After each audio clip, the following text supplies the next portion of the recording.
Be careful not to choke on your aspirations. All right, Baby Nate. So what's it like to interview a living legend? It's daunting. It's daunting? It is daunting. Do you even know what the word daunting means? It means to daunt.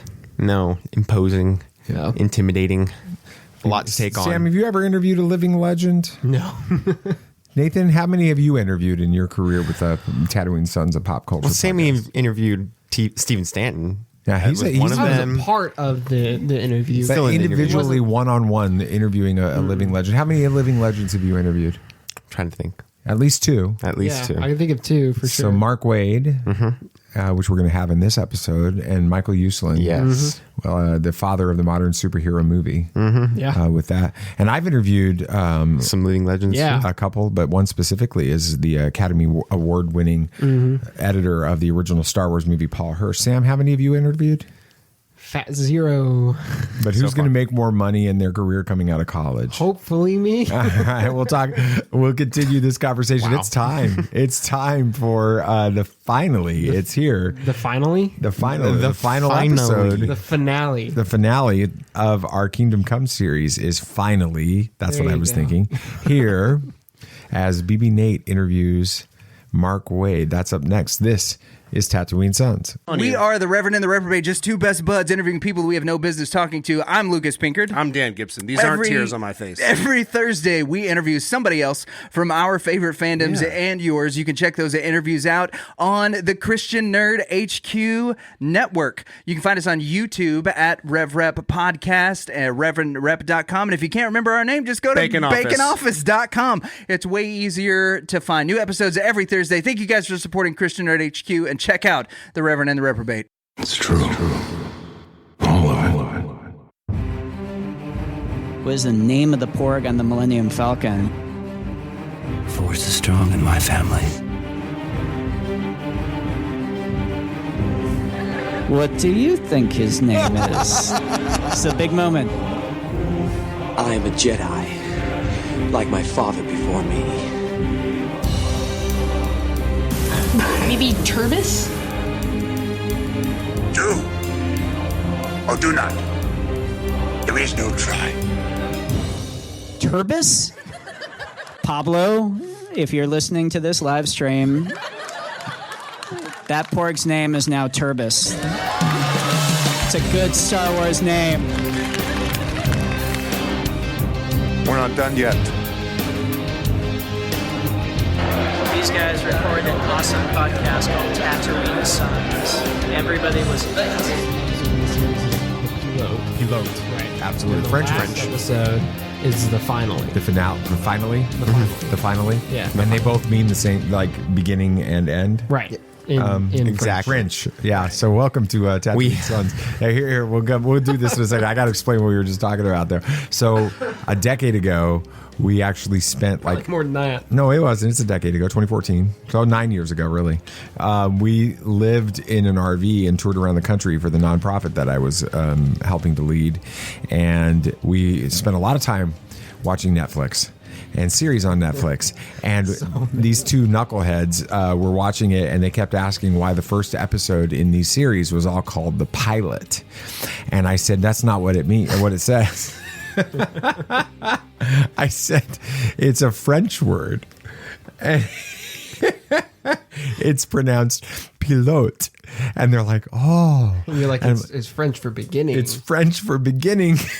And so it's a tradition in TV series to name the first episode of every series the pilote. And I came up with some big explanation. And for how long did you guys think that? A while. It wasn't too long, I don't think. It was long enough. Mom didn't let it. The problem is I hated how much more sense it makes than pilot. No, the pilot's what puts it on the air.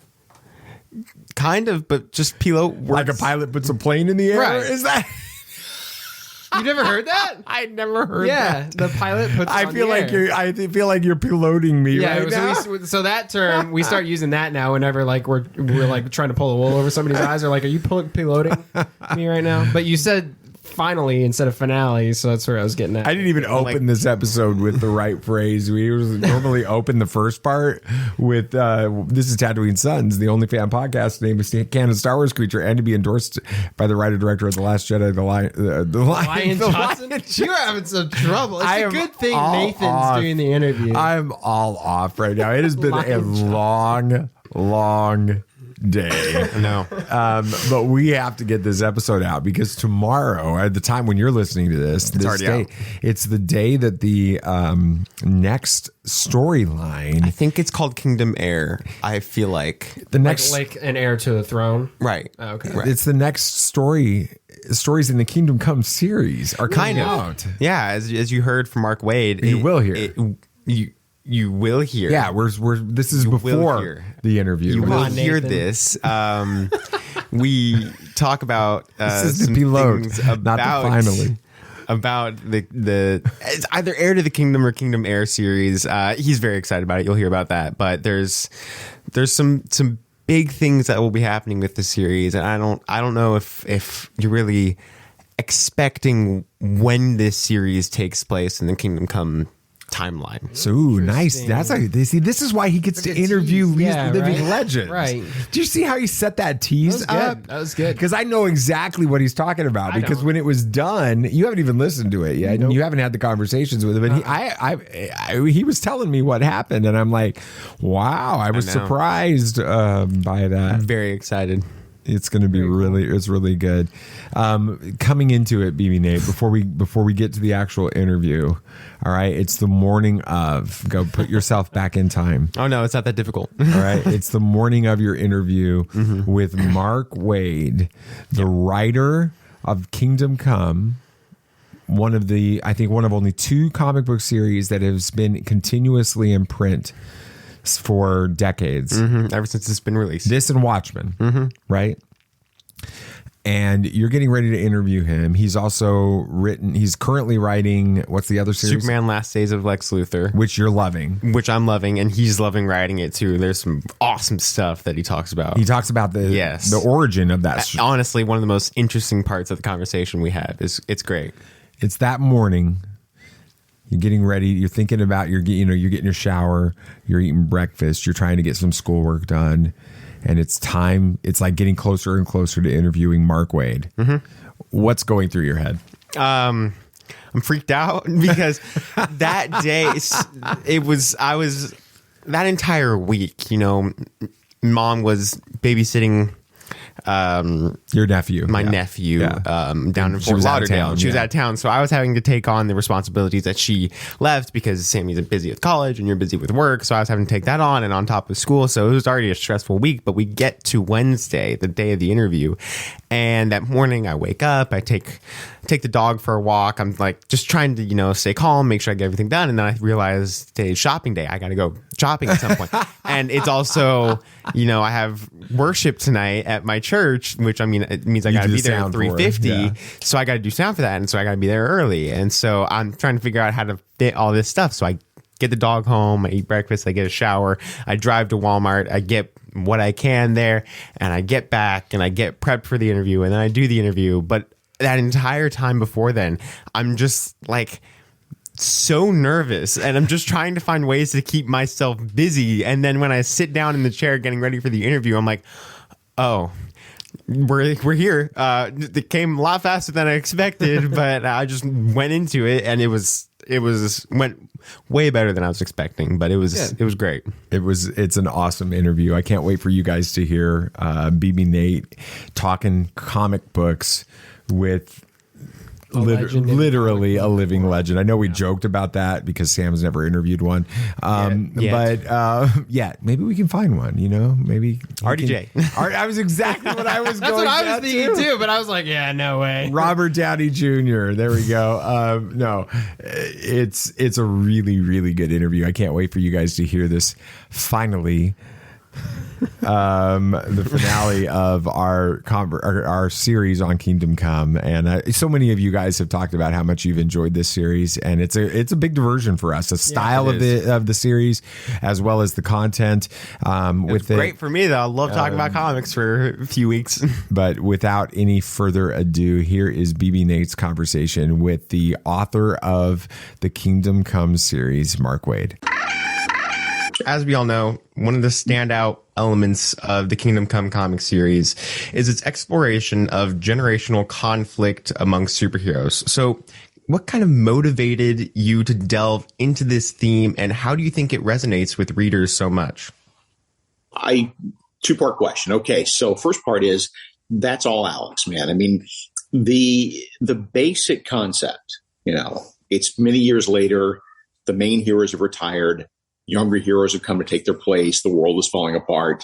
That was what Alex came to the table with, along with a bunch of sketches and some character designs and a few other things. But I mean, that was basically the baby. And so we built off of that because we were both simpatico to the message that at that time in comics, there was very much a movement among fans and younger professionals to say that the older heroes were old fashioned and, they were dull and boring and everybody should have a giant gun and, and a name like Cable or whatever. And Alex and I rejected this idea that so that's where that came from. I think that's why it still resonates, because I think that there has always been a contingent of fans, not just older fans, but even, younger fans having come into the industry in the last 20, 25 years, who still believe what we believe, that we're here for not just the dark and grim stuff, but also for the joyful stuff that the older DC heroes represent. Mm-hmm.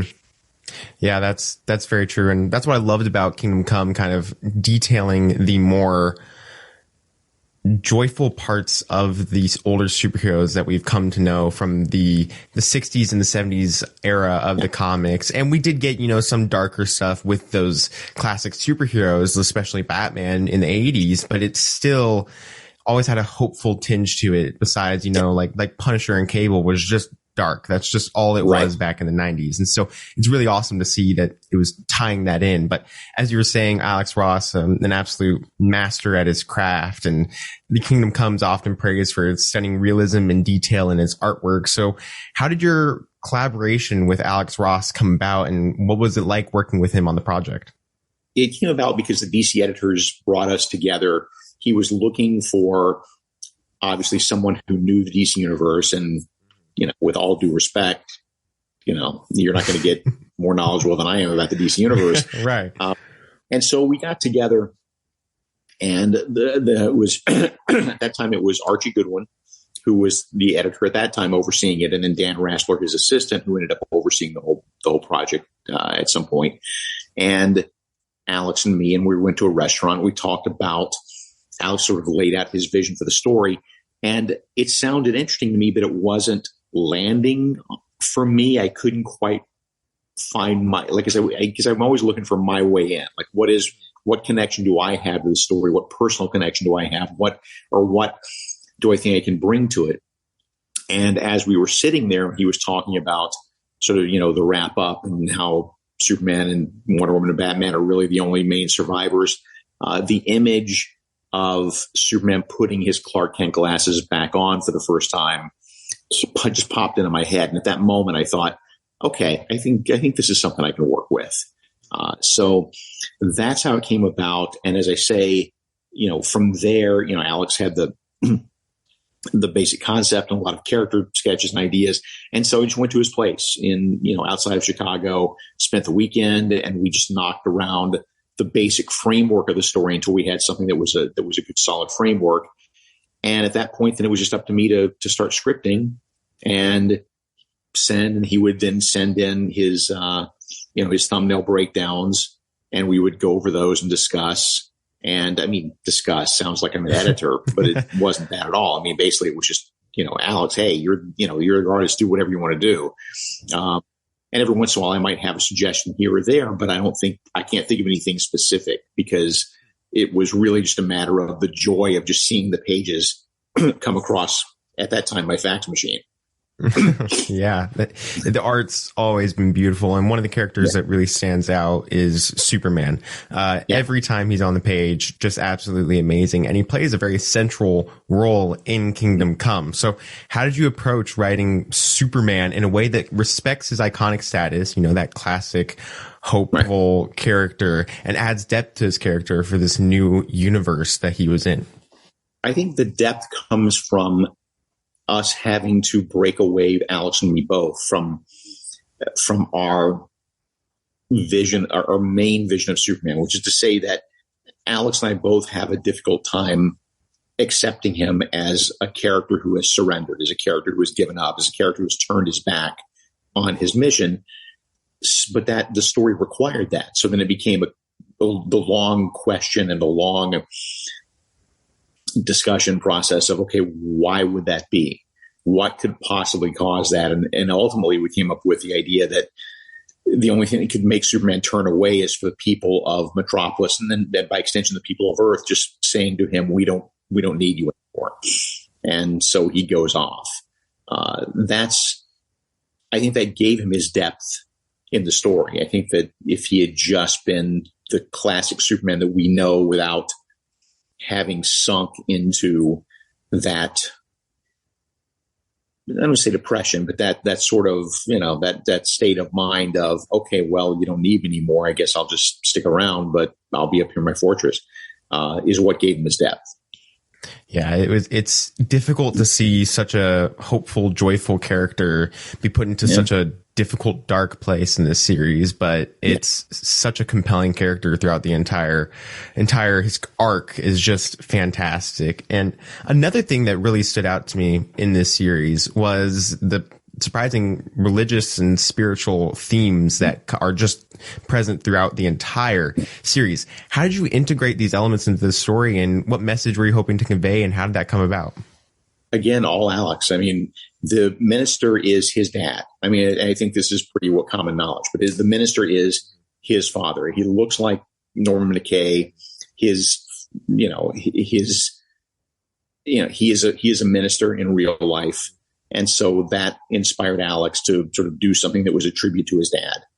And from there, once Alex laid that out, I am personally not a spiritual person. I grew up in the Deep South with Bible thumping, snake handling, tent revival stuff. And if that is not enough to turn you away from religion, I don't know what is. So it does not play a big part in I don't look down on people, but it just personally doesn't play a big part in my own personal life.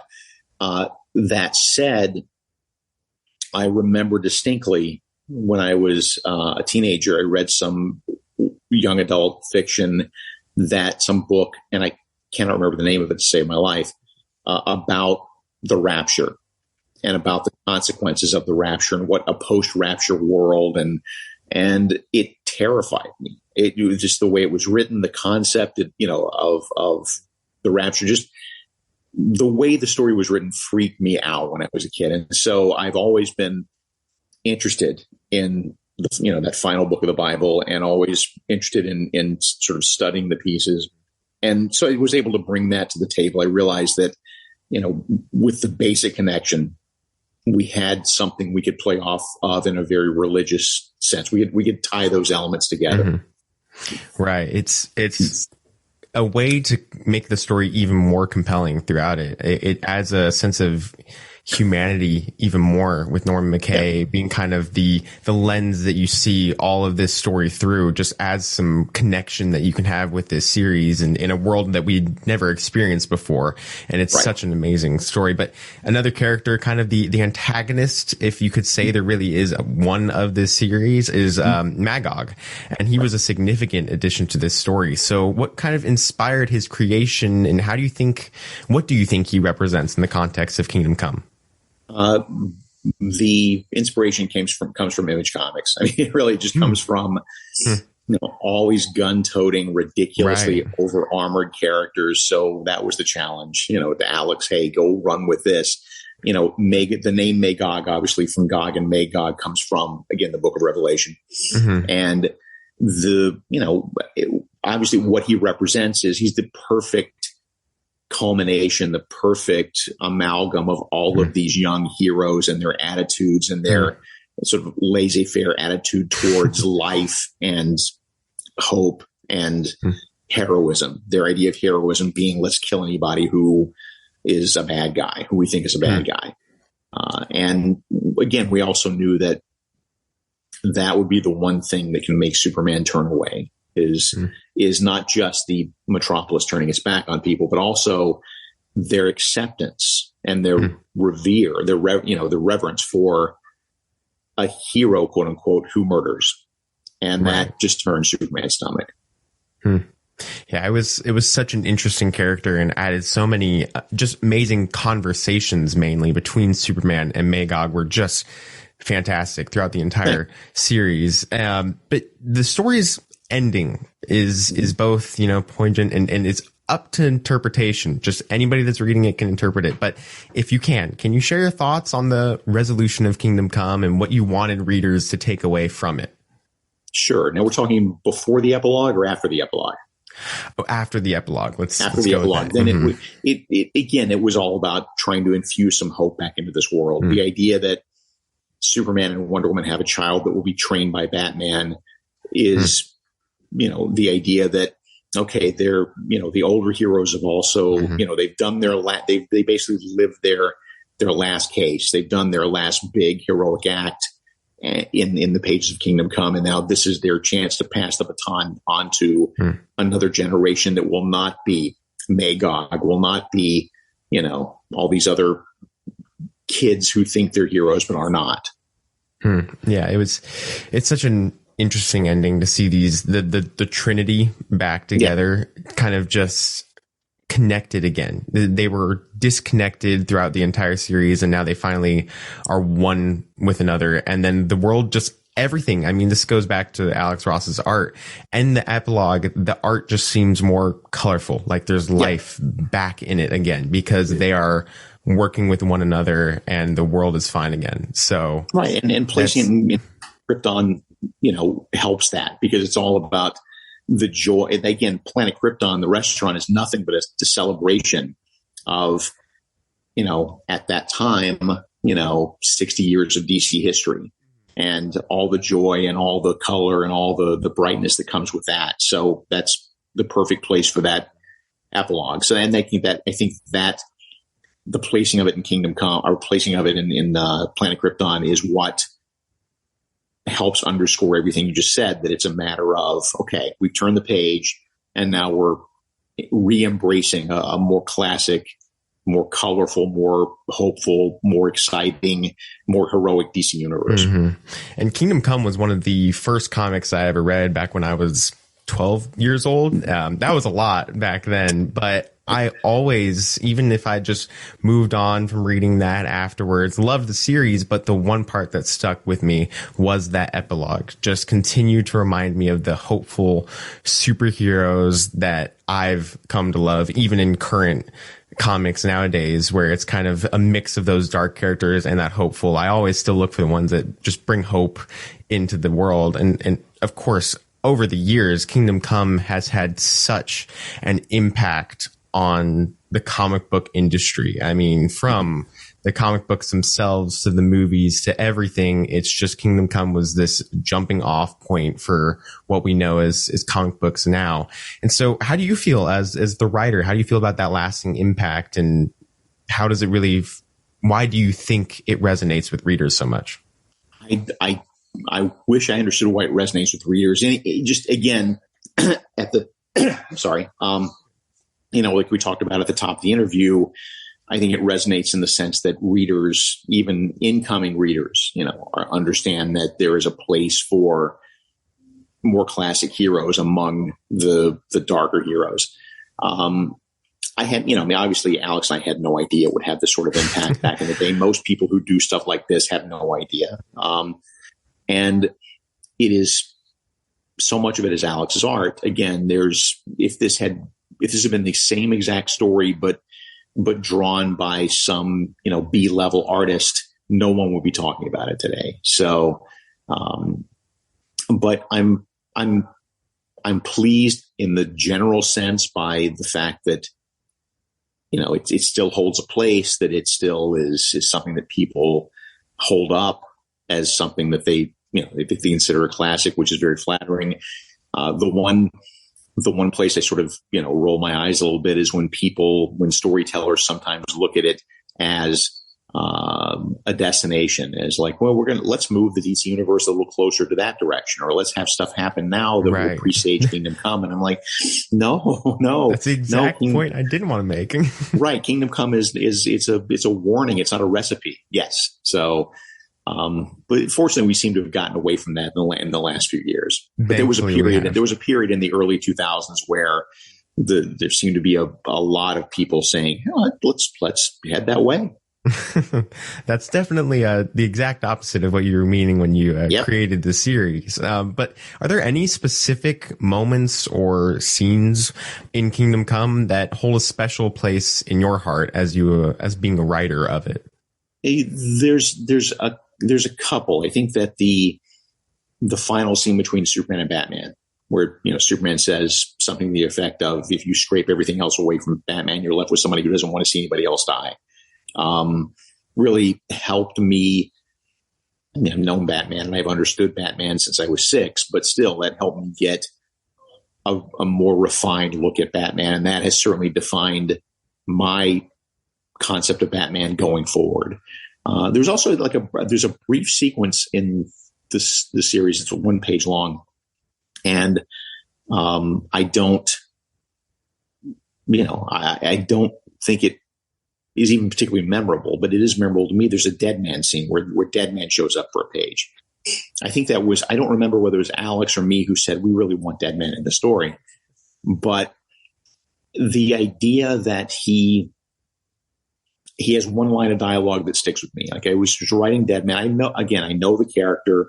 I like the character, but I have a whole new understanding of that character when I just felt it just came out of nowhere. I wrote this line of dialogue where he says, "I always like to travel," when he's talking about not just him traveling from body to body, but also the fact that he came from a traveling circus. That's his background. And how those things tie together, the extension of traveling circus, traveling to heaven, traveling to Nanda Parbat, traveling from body to body, that this is a running theme throughout that character. It's something I didn't recognize before, but once I recognized it, it was delightful to me. And that was the fun part. It was the most fun part to me of working on Kingdom Come, was finding those insights on the characters that I've known all my life that still surprise me. Like when Aquaman says, as Control, I'm responsible for 2/3 of the world and there's only one of me.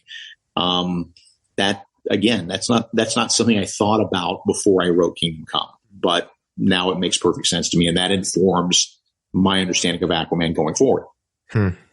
Yeah, it's amazing to see all of these superheroes come into one series, and each one doesn't feel like it's underutilized in any way. Every character has their moment that's important, and it's amazing. Even Shazam has such an important role in the series, and I didn't really understand much of it when I first read it, but rereading it over the years, I get more of an appreciation every time I read the series, just of how amazing it was. And the achievement of the series is unfathomable. But you're bringing Kingdom Come back into the world's finest series coming up here pretty soon. How does it feel to be going back to these characters?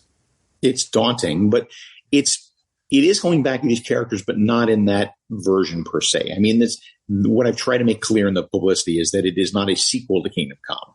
It is more of a prequel to Kingdom Come. We do, in that first issue, leap ahead just for a couple of pages so we can see the post Kingdom Come world and our Superman and Batman from our continuity, get a glimpse of that. But then they are thrown back to a time that is, I don't know, maybe 10 years, 9 years before Kingdom Come, the events of Kingdom Come start. And we're seeing at that point the transformation of Boy Thunder into Magog. And we're seeing the transformation of some of these other classic DC characters into their Kingdom Come versions.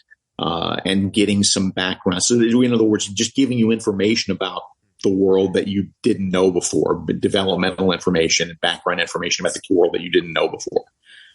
I can't wait for it. It's gonna be a ton of fun. But you're also writing in another amazing series right now, or at least it's being released. Superman: The Last Days of Lex Luthor. I think one issue has been out so far, and I've absolutely loved it. But what made you want to tell this story that you're telling right now? The background of this is that this is now, it has to be 5 years ago, if not longer. A young assistant editor at DC Comics, all full of joy and brightness, came to me and said, "I'd like you to take a swing at a black label Superman story for their new imprint that is basically just, here's your upscale, larger format." And I just laughed. I said, "There's no point. It'll never get published." At that time, I had been blacklisted from DC Comics, as well as a list of people as long as my arm. Had been basically anybody who was important in DC Comics in the 90s was considered out of date and not, we had somehow aged out. So management had decided I was not welcome at DC. So I said, this will never be published. You understand this? Well, you must have an idea in the back of your head. No. You haven't had a Superman idea you've been sitting on? No, because why bother? I know I'll never write Superman. And I came home from that lunch, and son of a gun, if the idea didn't fall into my head, damn it. The idea that there's, Lex Luthor comes to Superman and says, "I'm going to die. You have to save me." And Superman cannot, by his nature, there's not even a moment in the book where he hesitates. It's not, he can't ponder like every other DC character, like every other DC hero would be. I'd allow them a few pages to ponder the pluses and minuses of, a world without Lex Luthor versus, having to save him. But Superman doesn't operate that way. There's still in that first issue, the moment of clearly he is angry about having to make this choice. Clearly he is trying to get Luthor to understand that if Superman does manage to save him, that does not absolve Luthor of all, of punishment for all the things he has done. But that was the idea. So I came back and I decided to write it up, and I sent it in, and the editors loved it, which is great. I said, it'll never, you can sit on it, you can read it. It'll never be published. And so they sent it up the chain, and sure enough, it was kicked back. Nope, not interested. And so then Brian Hitch heard about this and asked me for a copy. I sent him a copy. Brian loved it. Brian loved the story, which is very flattering. And he attached himself to it. And so they ran it back up the flagpole again. And the answer was not interested. So it just languished. It was just one of those things that will never happen. And then went in the back of my file drawer, figuratively speaking, until management changed. And the book was approved like 2 days later.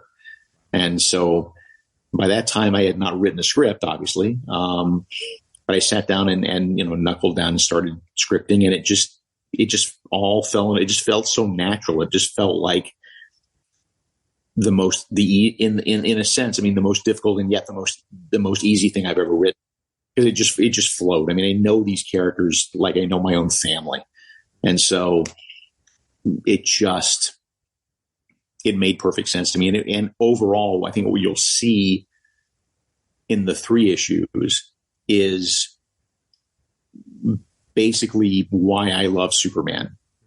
It's through different eyes, through different viewpoints. I mean, the idea, obviously, and we've already seen this in issue 1, set it up, that this is my chance to do a travelogue throughout the entirety of the Superman universe that I love. That it's a chance to, the way the circumstances are set up, Superman has to find a cure. Well, that allows us to go to the Bottle City of Kandor. It allows us to go to the Legion's future in the 31st century. It allows us to go to the city of Atlantis and meet the Atlanteans and Lori Lemaris, his old girlfriend. And it allows us to go to other planets. And it's just, any place that's in the DC universe that is, or any places within the Superman universe, it gives us a chance to go there and me to be able to give you hopefully some insights about that place and Superman's relation to that place that you've never considered before. I know you've never considered them before because I never considered them before until I wrote them. I can't wait for it. The first Thanks. issue was fantastic. Thanks. Just shocked me. And I truly believe it's going to be one of the definitive Superman stories from going on when it finishes. I hope so. Just reading it just felt like Superman. I mean, you knew first page, this was Superman, and there was no doubt about it. And it was just outstanding. I couldn't wait to read it again, which I read it again right after I finished it. It was great. But to finish up here, looking back on your work on Kingdom Come and everything you've done, is there anything you would do differently if you were to tackle the project today? The one thing I think I would I wouldn't change the story. I wouldn't do anything different with the story, but I do think the one thing that is not in Kingdom Come that I look back and I wonder how I think it's just the overall heavy weight of the message we were sending in the story, kind of story we were telling is there's virtually no humor in that book at all. There's virtually not, with the exception of the dead man moment that is not even funny. It's just lighter. There is no shift in tonality back and forth. And I pride myself in that in my work. I like being able to go from very grimly serious to a slightly lighter moment where you think everything is, you're smiling and it's kind of funny. And then you turn the page and it's like, oh my God, I've set you up to think that we were, that this is going to be a funny moment. And then it's really not. And I don't know exactly how I would do it or where I would put it in there, but I feel like that is the one thing that is very emblematic of my work that is just somehow not in that book. I think probably because I was still fairly new at this job when I was writing it and still trying to find my own personal voice. Well, it was as is amazing. Humor, I'm sure, would have increased some levity, but sometimes with it, the dark tone that you had with the dialogue and everything made the hope that message of hope shine through so much more from what I read. But thank you so much for doing this interview. I really appreciate it. Can't wait for the Kingdom Come event series in World's Finest and the last 2 issues of Last Days of Lex Luthor. I can't wait. I hope you enjoy them. Thanks so much.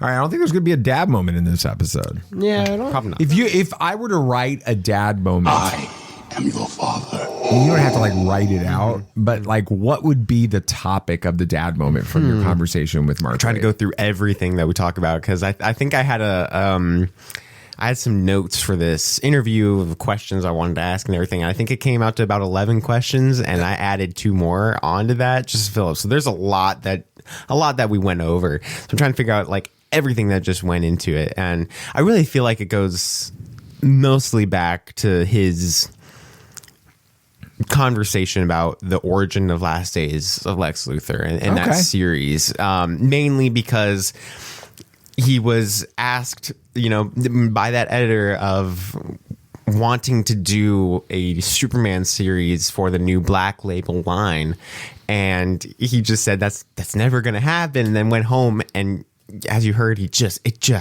came out. He just had to get it on paper. He had to get it on paper. And for 4 years at this point, it was being denied over and over and over again. This story that you obviously see the passion he has in this interview for this story, and rightfully so. It's amazing. It's a great story so far. But the regime of DC just didn't want, they thought, he was the old stuff for DC, and they wanted new blood. And so, but his consistent trying again and again of trying to get it, and then eventually when the opportunity arose and Jim Lee, became the president of DC, and the kind of regime for Warner Brothers and DC all changed, they immediately, a couple days after that was announced, call him hey, we want to make that dream, story, that to happen. And right as that happened, I'm sure that was just a relief for him, because it's an amazing story that I'm sure he was disappointed he couldn't, because even if it never made it to release, I'm sure he wanted to see it, have art attached with it and be able to storyboard and be able to fully make this series, because that's just a reward for himself, seeing it fully made. I'm sure that's enough reward in itself. It's awesome.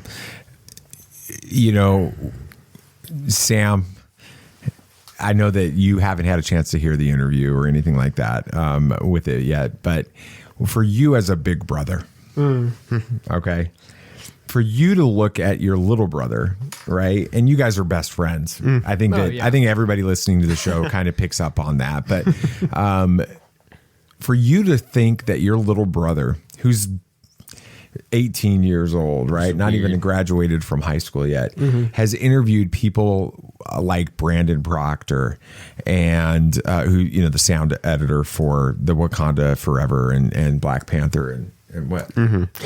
Rex's tails just decided to stick under the door. I'm sorry, it just threw me off guard. But anyway, he's interviewed Brandon Proctor. He's interviewed Michael Uslan, the father of the modern superhero movie, the producer of everything Batman since 1989 with it. And now he's interviewed Mark Waid, one of the most prolific comic book writers of all time. What's it like for you as a big brother? It's awesome. I brag on him all the time. Yeah. A couple months ago, I was at a comic shop and I was killing some time talking with the owner or whatever, and we got on the topic of the Batman movie, right? The latest Batman movie. And he's like, yeah, I wasn't a huge fan. He's like, it didn't feel right and all this stuff. And I don't remember the exact points he made, but he's like, I've been reading comics for a while, Batman comics for a while, ever since I was a kid, and it just didn't feel like Batman. This just wasn't right. And, I'm like, well, my brother's a huge Batman fan and he's read a lot of comics too and stuff. And, he thinks it's a great adaptation. In fact, he's even interviewed Michael Uslan. You know who Michael Uslan is, right? You love the original Batman films and stuff. The Michael Keaton Batman films. He's like, of course. And he's like, you know who Michael Uslan is.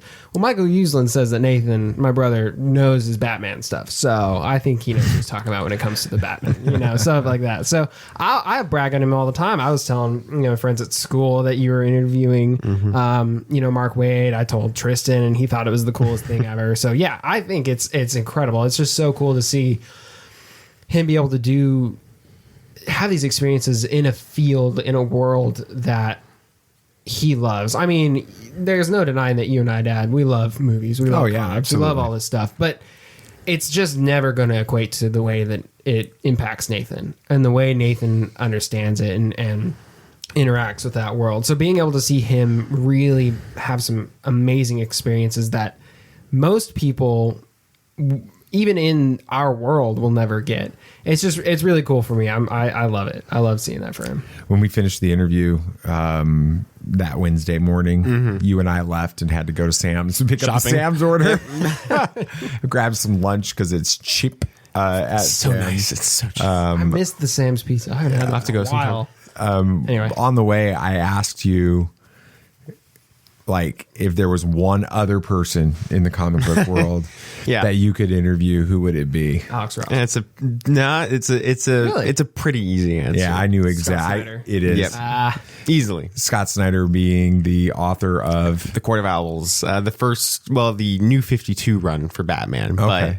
But Court of Owls and the City of Owls volumes, the first two volumes of that series are super important for me because when we lived in California, we lived like a 5-minute walk from a comic store. I love that. I miss it so. Yeah, we don't live anywhere close to a comic and it was book a store. really good comic store too. I missed that so much. But I remember we had a comic store so close, and I didn't read comics really much before then. But I went to the store and I was just hanging out because I wanted to check it out. It was a new area, and I went in there and I was kind of one of those Marvel fanboys, the people that are because of the MCU. I mean, I grew up on the MCU, and that was a big part of my life. And so I thought, all these people are right. DC is horrible. Marvel is the best superhero label out there. DC will never compare. And I picked up a bunch of Marvel comics, just some of the cheap ones, the first issues of some of the ones that are coming out, and I picked some of those up.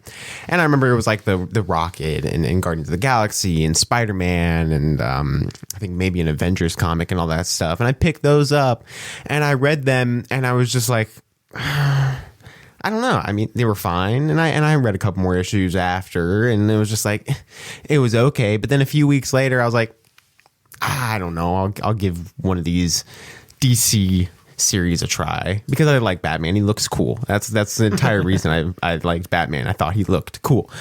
So I went to the DC side of the comics and found a trade paperback of Court of Owls, and I saw the cover and I was like, that's a cool cover, and it's the first volume, and it was like $10. It's cheap, and I get like 6 issues. It's a pretty good deal. So I pick it up and I go home, and that night I'm reading it, and I finished it like that night. I finished it so quick, and I remember I reread it the next night, and then it's in entirety, but it doesn't.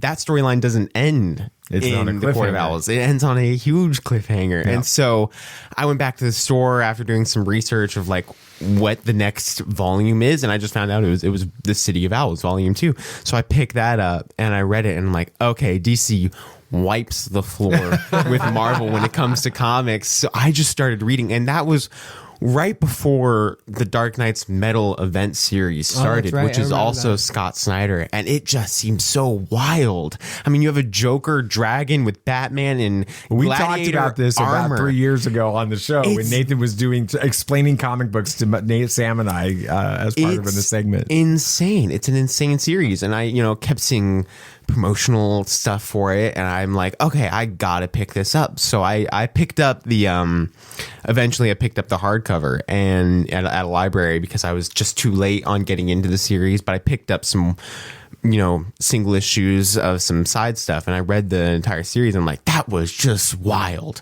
But it was such a fun ride. I enjoyed it so much. And so that's about a month after that series ends, the Batman Who Laughs miniseries comes out, and I picked that up in a hardcover because we were moving during that time when it was coming out, and I picked that up in a hardcover after it's finished, and that's become one of my favorite Batman stories because the good version of Batman in that story nails who Batman really is. And those are all Scott Snyder? Those are all Scott Snyder. Wow. And it's crazy because he just truly understands Batman. It's insane. And everything that he put into Batman is kind of where I go when I think of Batman, is his ideology. And then now, he's not dealing with DC anymore, which is fine. He's phased out and moved on to making some of his own stuff with his own company, the Best Jacket Press, which is his own comic book company that's partnered with Image Comics. And he just finished his Noctera series, which for a time was, when it was running, was one of my favorite ongoing series. It was crazy, it was wild, insane, just such a fun ride though, and I love the characters, and a very word heavy comic series, which you don't get much with DC stuff. There's a lot of art that relies on it, but the arts was amazing, and the entire storyline was separated into 3 acts that all kind of fit this narrative. There was a different character for each act that narrated the entire arc, and it was just fantastic. And it's just kind of become, he's such an amazing comic writer. Maybe we can make that happen. That would be great. Would that be like the end of the show? Is that like Dave Filoni for me? Yeah, probably, because I wouldn't be the comic fan I am today without Scott Snyder. So your dream is Robert Downey Jr. Well, yeah, but like that's even less realistic than Dave Filoni. And I don't know about that. Yeah. Robert Downey Jr. does interviews. Not with us. Dave Filoni doesn't do interviews with it. Mine would be Dave Filoni, and Nathan, Scott Snyder's at that level for you. Yeah, that would be great. How much more nervous would you be even than Mark I would Waid? be so nervous. I'd probably write and rewrite the questions like 100 times before that. And right as we would get confirmation, I'd probably get the questions. That's cool. That's cool. Well, that's been fun. I hope you enjoyed this episode. I hope you enjoyed this series. If you're a comic book fan and you've listened to the whole thing, share this, man. Get this out to everybody else. How can people interact with us and just kind of keep the conversation going? Yeah, I mean, you can follow us on all of our social medias. We're over there on Twitter at Tatooine Sons. I got my first email from Twitter today that didn't call itself Twitter. Ouch. It called itself X. That's That's sad. lame. Yeah. Lame. We're on Facebook, Tatooine Sons. We've got a Tatooine Sons discussion group too. So you can join that, and it's a little bit more intimate of a discussion, I guess. It's a cool little group in there. And then we've got an Instagram, kind of. Not really. We got a website, TatooineSons.com. So yeah, wherever you want to look for us, it's Tatooine Sons, SONS. Yeah, and how can people help out the show, Nate? Yeah, if you on whatever podcast app or website or whatever you're listening to on right now, you can just leave a rating, or some apps allow you to leave a full review. We would love to hear your thoughts of how this whole podcast is, what you like about it, what you might not like about it. We always want to learn how we can improve on the show, but just please give us your thoughts.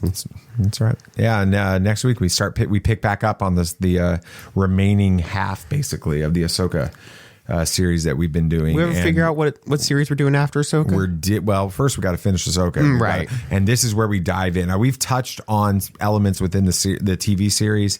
We've been touching on it in our previous episodes, but now we dive in, and we're gonna, because it was just too good not to dive in. Yeah, it's time to do it. And the fun part is getting to talk about the entire series after we've seen the entire series. I think that's going to make it good. And then after that, we had talked about doing either Loki or Invincible. That'd be good. Either would be fun. So we'll have to decide. Maybe you can help us figure out what you want us to do on that. Maybe as listeners, you can do that.